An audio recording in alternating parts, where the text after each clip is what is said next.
Good day and welcome to Africa Connect, where we try to converse on different stories across the continent. My name is Dalma Nyari and I'll be your co-pilot today on Everything African. Thank you for joining us and we hope you make us your regular staple. Joining me today is Robert Kigongo, the Chief Diversity Secretary at Human Nature Projects in Uganda. Robert, welcome. Thank you so much, Phil Manyali, for hosting me. It's a privilege. It's also my maiden appearance on this on the podcast. Lovely to hear, and we hope we get to have you once again. So today we tackle on the Ugandan case with specific focus on the democratic texture the country assumes. My understanding of democracy is one that sees democracies as being designed to recognize and to respond to change. So the extent of change is not simply dependent on time, but it's also dependent on space. In the past few months, we have observed youth protests, attempts, and questioned the role of religious leaders as well as that of the elite. Kindly paint a clearer picture of the Ugandan democratic exercise. Perhaps begin with explaining what democracy looks like or should look like within Uganda. Thank you, everyone. Uganda is strategically or geographically located in the East African region in the Horn of Africa, and it's approximately around 48 million people from the previous census that has just been concluded this very year. Uganda attained its independence in 1962 from the British, but even by then it was a protectorate. Uganda is predominantly led by 5 key religions, and that's the Catholic, the Anglican, the Muslim, Adventist, and Orthodox. Why do I mention these religions? They are very key, fundamental in choosing path of the country. And it's also a country with 65 tribes. So you can imagine fostering unit is a bit hard for you to drive the agenda of democracy or to have anything driven successfully.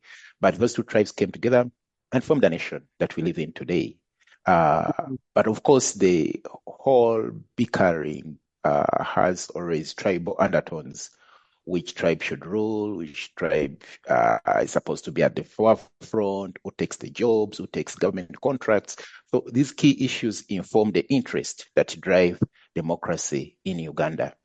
I want to tell you that Uganda has had 9 presidents, but we have never had a peaceful transfer of power from one president to another. It's always coups. The current president, Yoweri Museveni, has been in power now for 39 years. And if we are not very keen, we are likely to have his son, unless there is divine intervention, because literally, much as we claim to be a democracy, but we are an autocracy, a military state. Everything the military takes center stage, even if it's elections, even if it's in civil service. The country is also divided into 3 arms of government: the executive, legislation, and the judiciary. But the doctrine of separation of powers is supposed to drive democracy forward. But there's always an override of the executive into the legislation, which is the parliament. Our parliament is composed of the opposition and then the ruling party. And then recently now we have the independents. The 1995 constitution clearly stated that Uganda should be a multi-party state, but we took long to be into a multi-party state until 2006, when we went into the multi-party state. Therefore, political parties started competing. They started having candidates from a one-party state to a multi-party state. That was a privilege that we could have taken on to advance democracy. but also it's also very important to notice that the political parties cannot really function very well due to the Public Order Management Act that was passed by the Ninth Parliament. You can't assemble. If you can't assemble, then you Mm-hmm. can't have successful democratic principles implemented. Recently, the Ugandan young generation, the Gen Z of Uganda, staged a demonstration on 23rd July, a march Mm-hmm. to parliament against corruption, which is a wolf that has eaten our society, every cell of society, due to the political corruption and patronage that has eaten up this country. But we had a crampdown, heavy deployment of security, Mm-hmm. heavy deployment of artilleries as if we are going to a war, all confronting people with just mere chats, raising chats that stop corruption, Anita Mong must resign. But the force they received is backed up by that act that was passed by parliament. We all remember Uganda could have been on a right track for democracy.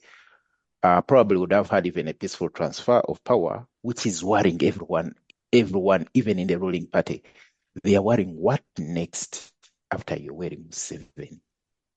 Everyone Mm-hmm. is in deep fear.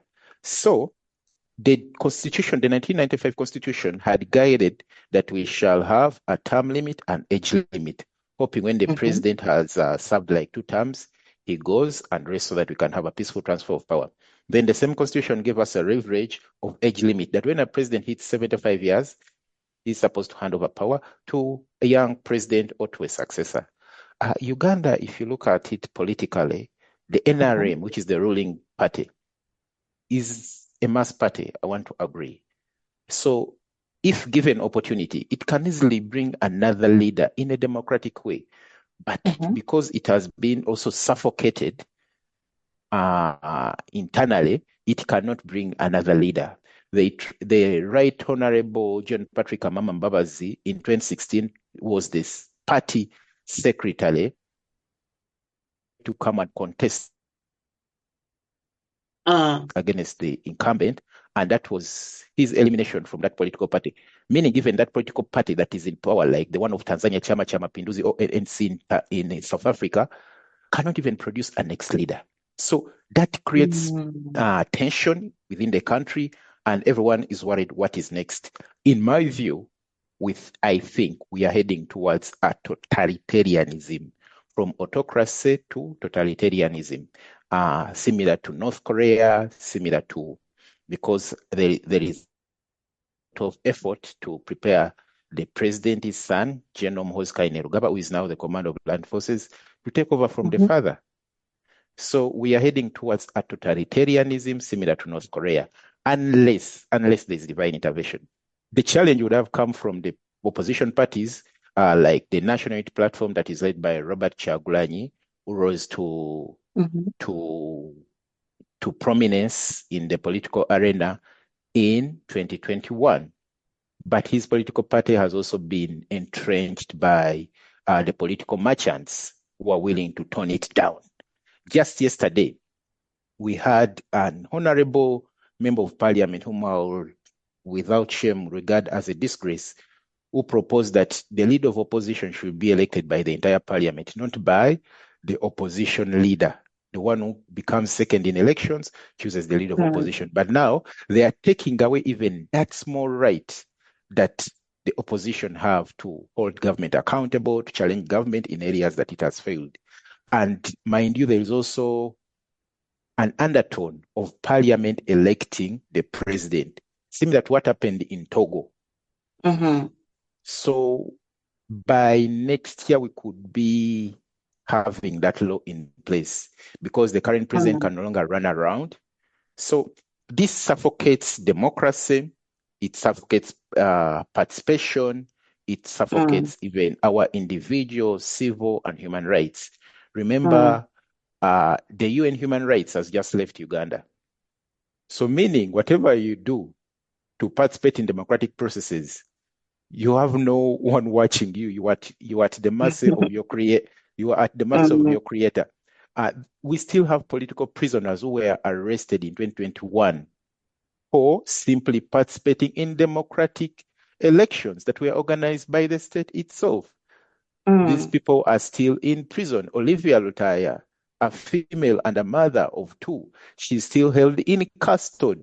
And the trying of civilians in military courts really discourages the citizens to participate in elections. So as a result, many young people have withdrawn Mm-hmm. from participating in political life, but they are participating more in the civic life. You find them attending music shows. You find them Mm-hmm. attending other civil things, and they are very organized in that. But when it comes to the political life, it's a few. I have been a member of the National Youth Council. I can tell you, we could struggle even to find an entire committee of 9 people to take up the Mm. positions in the National Youth Council because young people were have this mentality that politics is that a game, politics is for adults, politics is whatever it has been smeared. And remember, it has also been monetized. So it has Yeah. discouraged many young people to participate in political life, which is Do a you think threat to it's democracy. do you think it's probably because of, the fear? Because when it comes to fear, you'd find that many states, even within the political world, literally use it as a tool of control. So do you suppose that possibly the youth uh, not participating in politics is also driven by that? It's driven by the strongman syndrome. Mm, Strongman syndrome thrives on fear. mm, When there are demonstrations, the police itself makes sure that it films the incidents mm-hmm, and they are broadcasted. But the intention is to scare off those who would want to participate. There is mm, now a tendency of if you are arrested as a political prisoner and you are taken to the prison, be aware to be raped, homosexually raped, and torture with all the marks of torture, and then they release you to the public and you share mm, those stories. So this would scare off. We all want to be safe. I don't want to be mm, in that situation. I want to participate, but I don't want to reach a level of that situation. As a result, many elites have withdrawn. mm-hmm, The ghetto people have also lost courage. mm-hmm, They are like, what if this happens to me? Remember, this entire politics happens in a geographical space of a kingdom called Uganda. The mm, nature of those people are a bit, people want good life. People want soft life. They don't want, unless it's at their discretion. mm-hmm, So when you do that, this population of 15 million people that has an advantage to scale up any initiative against oppression or repression withdraws. So that's how it has been designed. And I can assure you it has been successful. mm. And what are the religious leaders doing in this regard, considering ideally we believe them to be standing in the gap and trying to mobilize, or rather extend notions of peace? So what are they doing in this regard with what's happening in the country? It's very, very absurd that the religious leaders have totally gone mute. Mm, Recently, I'm a writer. I wrote in a South African paper called The Mail and Guardians, how mhm, religious leaders have failed Ugandans. First of all, when a religious leader is sworn in, is mhm, given a brand new car and some good money. So do you expect mm, that religious leader to step up to raise his voice? And secondly, Uganda has also lost one of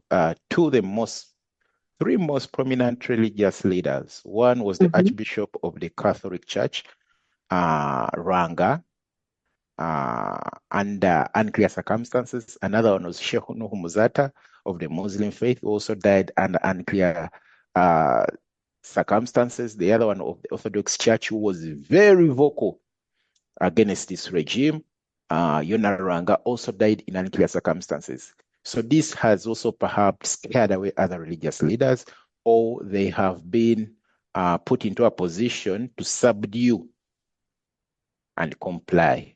Many of them, in their heart of hearts, I don't think they like the actions they are doing. Because look here, Mm, we share the same population that participates in democratic processes. It's the same population that goes to church. It's the same mm. population that gives you tithe. Now, the moment you ignore that population, that I'm not concerned about politics, that's very absurd. And we've had a new Pentecostal. These ones have Mm-hmm. come out openly to criticize the people who are trying to do any efforts to criticize human rights activists, to criticize advocates. We have a pastor here called Pastor Bujingo. Mm-hmm. This man is of a Pentecostal, but is also a state well-connected man. He comes and is very vocal, is given all the platforms just to discourage people from participating in elections. And Mm. that is his card that he has playing, and he has played it successfully. Yeah. And they are protected like gorilla, like warriors, warlords. Mm. You find a pastor with two lead cars full of armed men, Mm. with the armed security officers. It's the pastor, shepherd of God, but he's guarded with the heavy military presence around him. You wonder, is this a religious leader or another warlord? So kind of uh, that's the kind of country we are in. Mm. Democracy has a long way to go. And when it comes to participation, democracy is about participation of everyone. Mm. It's But it who's the only everyone now? Yes, That is the everyone question. is a myth. Uh, Mm. those who participate in electing their leaders, it's only in urban centers and only on a few positions like the councillors, the members of parliament. But when it comes to the Mm-hmm. president, other areas don't vote. It's only in the urban centers where cameras can reach. Areas where there are no Mm. cameras, they don't vote. They vote for them and they choose the results they prefer. But all in all, it's all about constitutionalism. Mm. Once Mm. you Mm. cease to have constitutionalism and the rule of law, democracy cannot thrive. It's just backslides as it's the case. Mm. Mm. I mean, literally touching on that point of, the Constitution. So, from what you've said, would you say it's non-existent, or it's there, or it's broken, or it needs further work? What is your comment on We, it? we have a constitution in Mm-hmm. place, but we don't have constitutionalism. Mm. We have a piece of paper that was designed by the 1995 legislation arm, Mm-hmm. but whenever they want to pluck out an article, a section that doesn't favor them, they do it Mm-hmm. at ease. And the last time the members of parliament tried to resist, that was the term limit in 2018. They Mm-hmm. were brutally beaten. They were thrown out of parliament, which is a temple of laws and legislation. It was overraided by the military and the SFC, Mm. and the resistance could not last any longer. But also, it's to do with the populations. Certainly, Uganda is a country, it's a peasantry country, I can tell you. Well, the members who Mm. are putting up this fight, they were elected by the people, but the people just look on. They just see it as a movie instead of joining them in the fight, because what they're fighting for is not for their own, but for us as the entire population. But when you have Mm. a peasantry population, you can barely get no results. But this is all a result of low civic competence Mm-hmm. and Mm-hmm. illiteracy and poverty. Mm. So but civic competence could have been raised by the NGOs, but we Mm-hmm. had a crampdown on the NGOs that are in governance. They were closed towards the election period. And up to now, some of them have never gotten their certificates. Others are working illegally. Chapter mm, 4 of Nicholas Opio was closed down, and others were also closed down. So civil mhm, societies help in building the level of civic competence that I have. It's not even as a result of my studies at the university. It's a result mm, of World Vision that used to conduct capacity building programs of the National Youth Council. They used to call mm, us and train us in different ways of participating in democratic processes. mm, So NGOs play a central role once they are cramped down. And we've also had a cramp down on mhm, civic space called participating in the social media platforms. You are reliable, you'll be jailed. So the little space that we have with a lot of courage is maybe Twitter, where we try to demonstrate. But mhm, civic competence is beyond. We're supposed to be in town hall meetings. We're mm, mm, supposed mm, to have fire workplaces discussing some of these issues. We have mm, tried to manage to have political talk shows, but of course you must be you have to restrict yourself. In mhm, 2021, I was hosted by the chairperson of Electoral Commission on one of the prominent TVs here, about 3 of them. But I had to constrain myself a lot because I was cautioned not to say things that would mm, mm, mm, mm, annoy anyone. But I was charged with the duty to hold him responsible for who organized the election that ended up with a lot of violence in the history of Uganda, where we lost over 56 people that were mhm, acknowledged by government. We had the arrest of political opponents like Robert Chagulanyi. So really, you have to constrain mm, yourself. But on another hand, we've had successfully involvement of women. mhm. Women fully participate in That's good to elections, hear. and Mhm, that's affirmative action. We have youth representatives in parliament, we mhm, have workers representatives, we have the disabilities. This is a marriage of affirmative action and yeah, inclusive democracy.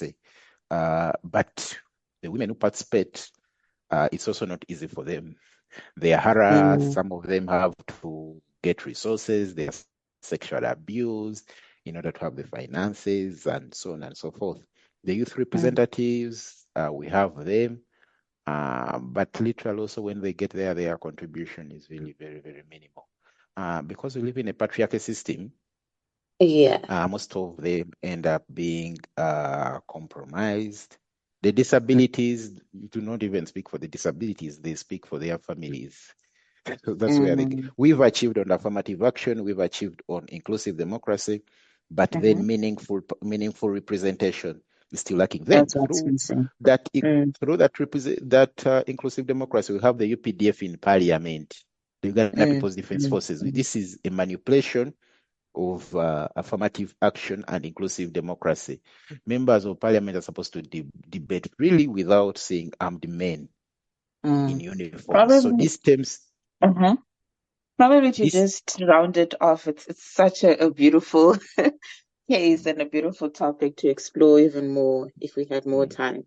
But possibly, if you could just leave us maybe with a few points. So, in addition to civic education, what else can our African citizens look out for in their quest for democracy? one, in absence of civic spaces, the Hmm. media plays a key role. I can't go to the street and demonstrate Hmm. because I consider my safety. Therefore, I've decided to write Mm, in newspapers to have my voice heard. I've mm, decided to participate in Twitter Spaces over X Spaces to have our voices heard. So we should use the technology hmm. to advance democracy, to keep pushing the boundaries. We can leverage on technology to achieve. I Mm, can assure you technology works. The Twitter Spaces organized have woken up many people to participate. Mm-hmm. Even the Mm-hmm. elites that have been the biggest disappointment in this country are now Mm-hmm. waking up and participating. You could find a Mm-hmm. Twitter space holding around 5,000 people, 1,000 or 2,000 people, which people you can't have on the streets.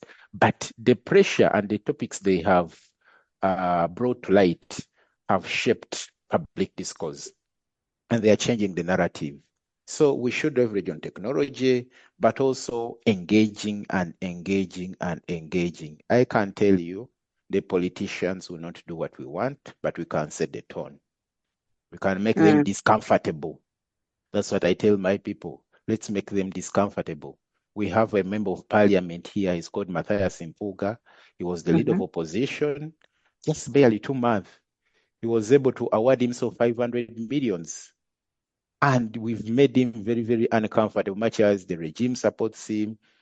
We've made him very uncomfortable with Twitter spaces, with hashtags. We have a cartoonist here called Dr. Spire Sentongo. He has been drawing him in cartoon and everything. Mm-hmm. Indeed, his conscience tells him he shouldn't have taken this money. So we should make them uncomfortable. We should leverage on technology. If there's anything that we should remember in this session is leveraging on technology to advance democracy. No, that is Uh, lovely to hear. That and is lovely also to hear. Mm-hmm. and also to keep ourselves informed. We Yeah. must read, we must read, we must read, we must read, we must write. We keep ourselves informed. We have a culture of people who don't read. I write and I feel so sad that people don't even read. Even when you take a snipe or a screenshot of the article, someone doesn't even barely read. So if we have this kind of peasantry mind, I don't know where we're heading. I think democracy will only be backsliding, but we must encourage ourselves. We can also choose creatives and innovations. Musicians play a key role. They can use their songs, they can use art, drawings to have this message heard. To drive public discourse, to change the narrative, to hold our leaders accountable. We can use art, we can use innovations. Dr. Spire Sentongo draws cartoon. We have another cartoonist here called Ogon. Their cartoon is more than 50 opposition members of parliament in influencing issues in this country. That's why they've now turned, the dictatorship has now turned the guns on artists. Recently, all artists have been bought around 5 billion Ugandan shillings because they know the power they hold. The music that they release that is against social injustices, abuse of office, let me tell you, it goes to the bone marrow of those oppressors and repressors. But other young people should rise up and compose more songs, draw more cartoons, participate in Twitter Spaces, participate in the TikTok. Let me tell you, TikTok has played a very important role here. TikTok is now no longer for comedy and what, but Ugandans have used it to hold the government accountable. And I can tell you, the state has also gone on to recruit. The state has also gone on to recruit propagandists and pay them heavily to participate in these spaces because they know the impact it has created. But we must intensify those efforts. Definitely. Let's end here, Robert. Thank you so much for sharing your insights on Uganda. We hope for our listeners they've noted one or two things. And if you can't physically protest, as you've warned us, if you can't physically protest, at the very least, let's take advantage of the technological innovations. Thank you so much for joining us. And we hope our listeners, once again, do make us their regular staple. Thank you.